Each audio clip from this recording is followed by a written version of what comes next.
Welcome back, everybody. Today we're playing with my favorite tractor attachment. This is our Woodland Mills WC46 PTO wood chipper.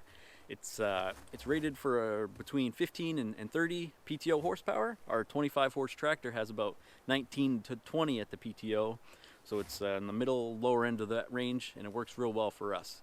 This thing is rated for 4-inch wood it'll chip. The opening in here is 4-inch by 6-inch, so it'll count for some branches, but anything 4-inch or bigger, or even close to that, ends up being firewood for us. So it's perfect to have around the farm. I can walk you through a few features here. Getting sucked in, you can just push on that bar and the hydraulic infeed will back out and stop sucking you in, theoretically. It's got a good reverse, forward, and the middle position is neutral. It's all powder coated. This one we keep in our garage, trying to take good real care of it. But I imagine it'll last in the elements just fine. Assembly on this thing's real minimal. Basically you're assembling the chute, and it took maybe an hour, and then she was ready to go. You fill up the hydraulic tank with hydraulic fluid, whatever flavor you like. I think it came pre-greased, but we just grease it up real good, and went from there. We did have to cut the PTO shaft. I think most depending on your setup, you'll probably have to cut it. They give you real good instructions for that, and it's pretty easy to do. And yeah, you got this adjustable chute. We can adjust it any way we want. Get this nice lever down here. Tough to do with one hand, but you can flip it all around, full 360. And this up here is adjustable too. I usually have it in this down position, make a nice, real concise pile right next to the chipper tractor. Then I'll come back in the bucket afterwards and scoop it up. All right, so one minor complaint I have on this thing, well, I don't even know if it's a complaint, it's kind of just a misuse on my part. It's marketed as a wood chipper. It does really good at chipping wood up to 4 inches. What it struggles with is if you try to feed it a whole bunch of hemlock boughs or pine boughs, something like this. If I had a whole pile of these and tried to chip it, it would gum up. So when we're doing that, when we do have hemlock boughs we want to chip up for some reason and just keep things super clean, we'll mix it in with wood. So throw in a couple pine boughs, throw in a branch, and that seems to work real good. But if, like I said, if you try to chip a pile of boughs, it's going to clog up on you. So when you're doing something like that or getting close to it, you just want to make sure every time you put something in, stuff's coming out the chute. Woodland Mills did a real good job making it easy to clean this out. You got this bolt here.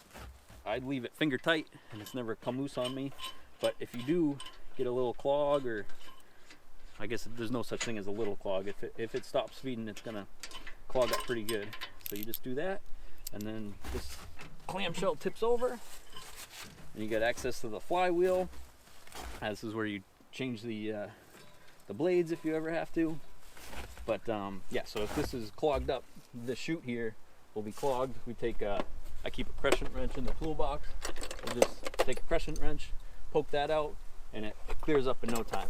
The harder part is you gotta hop on the tractor, stop the PTO, turn it off, and make sure you put it in neutral as soon as you notice that what you're feeding isn't coming out the chute. All right, second minor complaint, pet peeve of mine is this thing doesn't have a lot of ground clearance on my tractor anyways.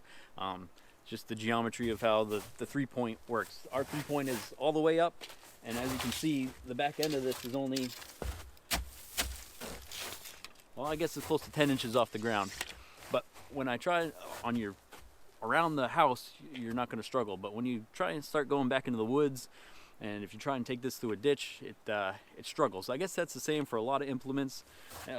Shorter things, well, obviously you'll be able to get higher, but this thing, if you're trying to do some serious off-roading with it, you're gonna hit stuff. And maybe that's not a big deal, because like you see, these are just skid shoes basically that support it, and you probably can get away with scraping a lot of ground, but just something to pay attention to. Extra pro tip for you guys: if you got one of these Kubota tractors and lack the storage that these things lack, this is a real good place to keep a tape measure if you want one. Right here on your loader arm.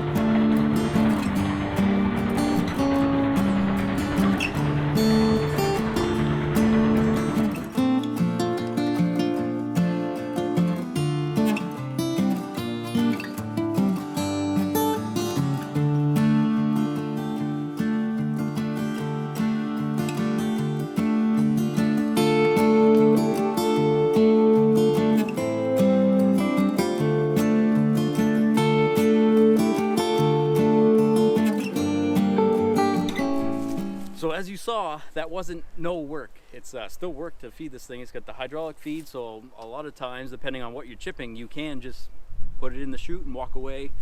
You saw we were chipping a lot of paper birch, white birch. If you ever tried to climb one of those or handle it, it's super slippery, so there's not a lot for the teeth in here to grip onto. There's all kinds of features. You can adjust the tension of that thing, but I haven't touched it in 2 years, and so far it's fine. But yeah, we worked up a sweat. It's we got a lot done, got this area nice and cleaned up in 20 minutes or so, it's worth it for us. Good exercise, spending time together, learning how to work hard, so we love it.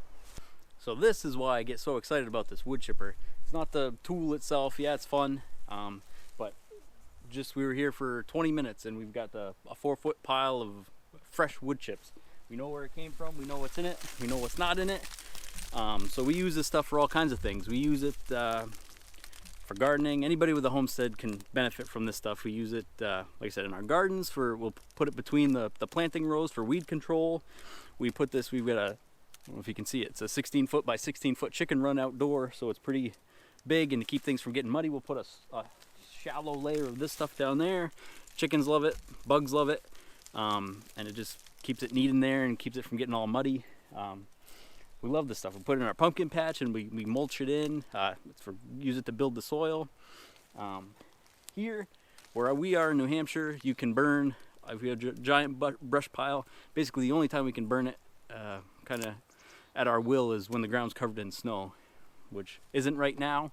But still, these wood chips they're worth their weight in wood. So another practical use for this stuff is mulch. It holds moisture. Like I said, it's not the prettiest mulch in the world. You get all kinds of, for small twigs, you'll get these long stringy things. But we put this around our pumpkin mounds, and it holds in the moisture and controls weeds. So it's real good for that. But yeah, you get if you wanted to use this in a garden bed on your front walkway, people might look at you funny. Right now it's all bright and yellow, looks nice, but after it dries out for a month or so, it starts turning brown and gray, and it's not as pretty as the dyed mulch you buy in the store. But we've got a lifetime supply of this stuff, and as you know, if you buy mulch, it's not cheap. This stuff, I mentioned soil building. It'll take a while for this stuff to break down and have any marketed effect on your soil, but it's a use for it.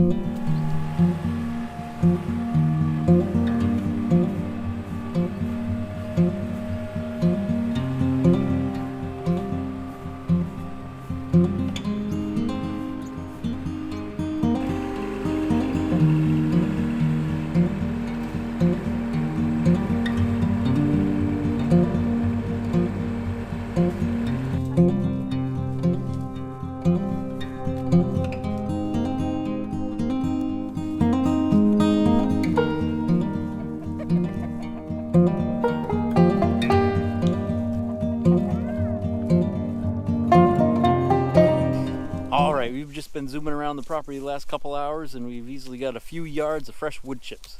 We're going to go dump this load in the garden and probably call it a day. It's about to snow at any minute now, so we'll get the kids indoors and under cover. Yeah, if you have any questions on this thing, leave them down in the comments. I'll put a link to Woodland Mills the website. This thing's $2,800 right now, so for us it's well worth it. It's a good peace of mind and a fun tool to have. Glad we bought it, no regrets. Look on their website, there's hundreds and thousands of positive reviews on this thing and the bigger ones, so go ahead, take a look. Thanks for watching. Hit the like button. If you're interested, subscribe, and we'll see you at the next one.